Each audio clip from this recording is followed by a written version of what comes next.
Well, good afternoon. Welcome back to the UptaCraft shop. Today we're not building any projects and no shop tours of the store today. We're going to do something a little different.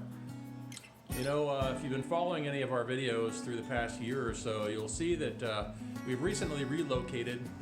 Now we're in Pennsylvania, and so I've been setting up this shop, and it's given me the occasion to take some things out of storage that I've had in storage for years. What I want to do today is I want to show you a little treasure chest that I came across in my storage. It's my father's old toolbox, one that he had going back as long as I can remember as a child. This was my dad's toolbox. So what we're going to do is we're going to crack it open today, and we're going to see what kind of treasures we can find in there. Okay, so here we are looking at my dad's toolbox. I pulled it out, pulled the table saw over under the light so we can get a good view of it. And nothing fancy, just your typical rectangular box. Boy, it's got some patina on it from all those years of use. I believe it used to have just a simple clear coat on it, but with age, the wood has really taken on a nice warm glow, kind of a golden tone. But boy, it's seen some years of use and abuse, that's for sure. The scratches and dings and just a general wear just from your hands rubbing on it as well.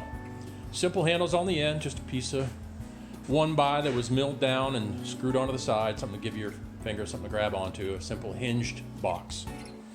Let's open the lid and see what kind of things we can find here. All right, well, I put the toolbox on the other side of the table saw, partly just for lighting purposes. I got a light directly overhead. Also helps that I've got a window at my back. So we've got some nice backlighting here, and I think you'll be able to see things a little more clearly. Let's flip open the latch and see what's in store. Okay, here we go. Now I do remember this quite distinctly.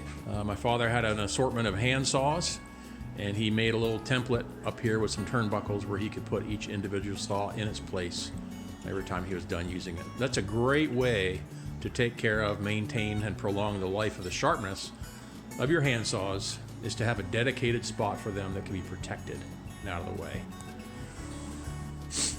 Okay, so we have here a top tray with an assortment of small hand tools. Looks like there are some clamps, some layout tools, possibly a sharpening stone or two. We'll go through them one by one here shortly, but you'll notice here that there's a top tray. Let's pull the top tray out and see what's underneath it and just get a broad overview of what this toolbox contains. So full disclosure, a few years back I did have this toolbox open, and in some cases have removed and relocated some of the hand tools that my father had in this toolbox. Still, there's quite a little treasure trove here. We've got a simple rasp. Those are fairly common today. But I do love this old hand crank bit brace. Again, nice old tool, a lot of hand wear on it, and fully functional and operational. Another variation on a bit brace, one that's slightly newer in appearance and design, more modern. A little ratchet strap here, chalk line, all pretty straightforward stuff. Now there are a couple of things here that I'm going to talk about, but if you see this tool and have a better understanding of it than what I do, I would really welcome your comments. That way we can share the wealth and kind of know what we got here as far as what we're seeing. So over here, we have a nice little, not overly expensive or high quality, but a nice little selection of shave hooks. And these perform the function of when you're refinishing or dealing with anything old and you want to take the finish off it. Oftentimes a sander is not enough to get into the detail work. So here we have some shaped shave hooks that allow for detail work when it comes to removing paint and other types of finishes from specific profiles of woodwork.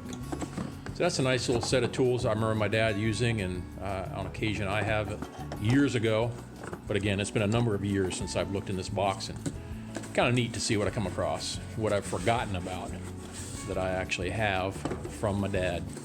My dad was a artist in more ways than one, a graphic artist by trade, but also a wood artist as a hobbyist. He never earned a living as a carpenter, but boy, he had a good eye and a good sense of design. And also, over time, invested in various tools that allowed him and I to work together on a late 1800s house that we grew up in.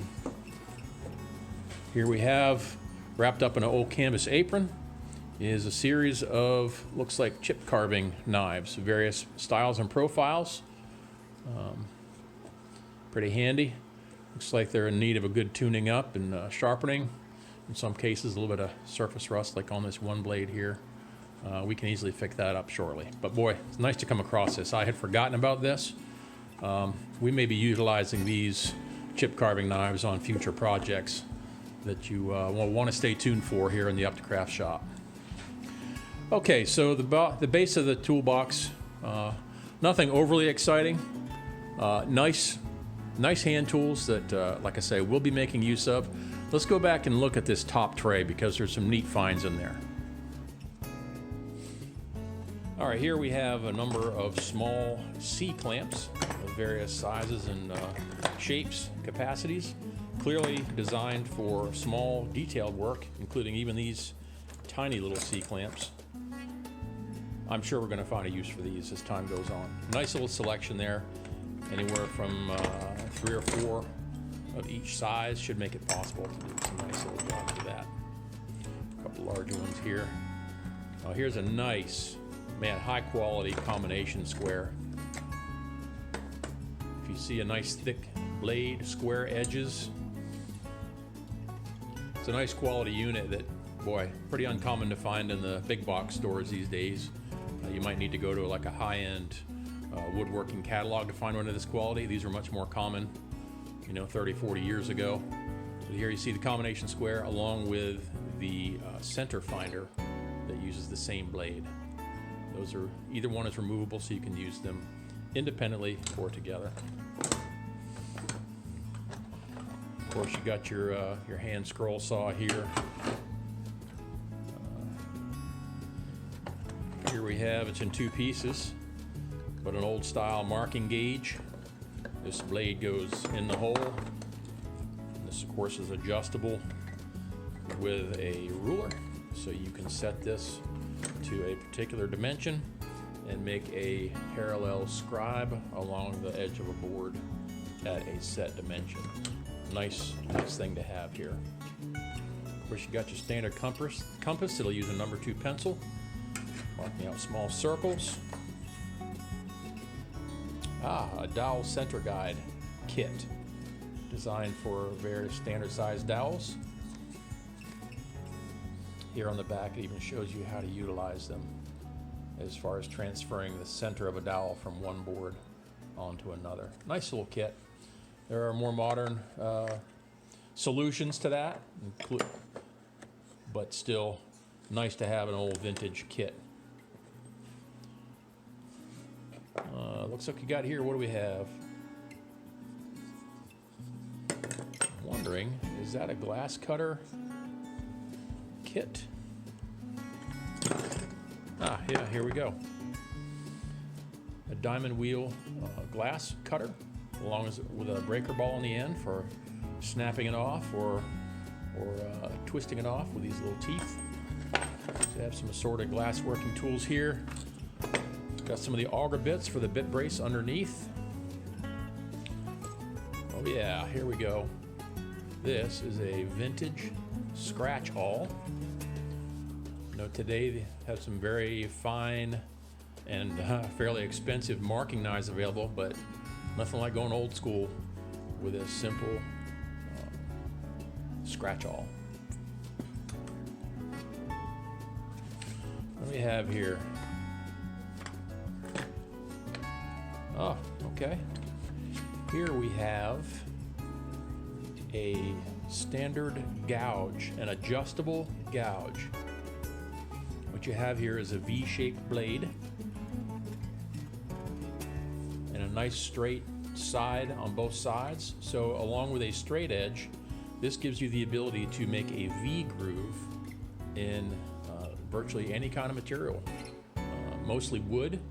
But I do recall my dad using this particular tool with some very thick leather, and what he did is he used it to make a chessboard, a leather top chessboard, and this V-gouge was what he used to lay out the grid.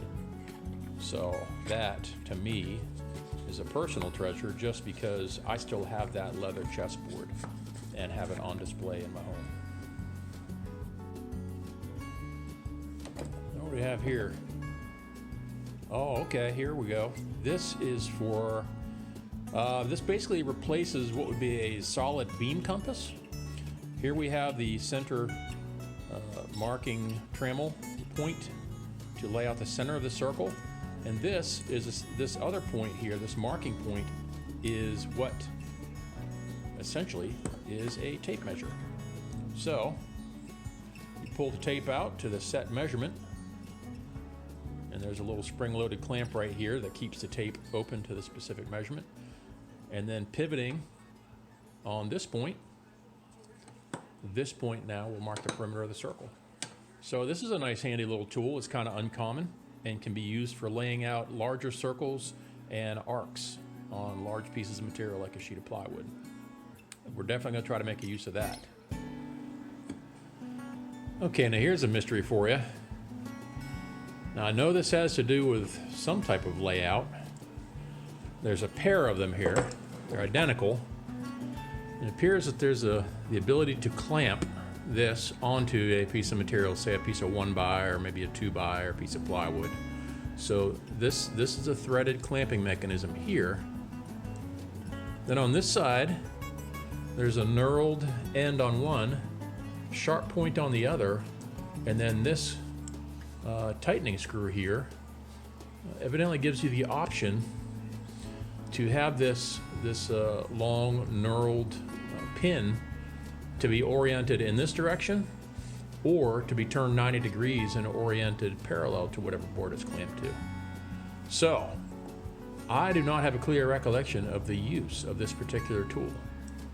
Have any of you ever seen this? If so, please do share in the comments what it is and what it's used for. So, anything special here? Well, not necessarily from a market value, but boy, the sentimental value to me, and also the value of these tools in kind of going old school on some future projects. We love power tools here, but not against using a good solid hand tool when the situation calls for it. So really glad to have my dad's old toolbox, and we're going to make good use of it, and it'll be a regular part of our activities here in the UptaCraft shop. Stay tuned for our next episode, and if you're inclined, please hit the subscribe button and the notification bell. That way you'll always know what we're up to. Have a good one.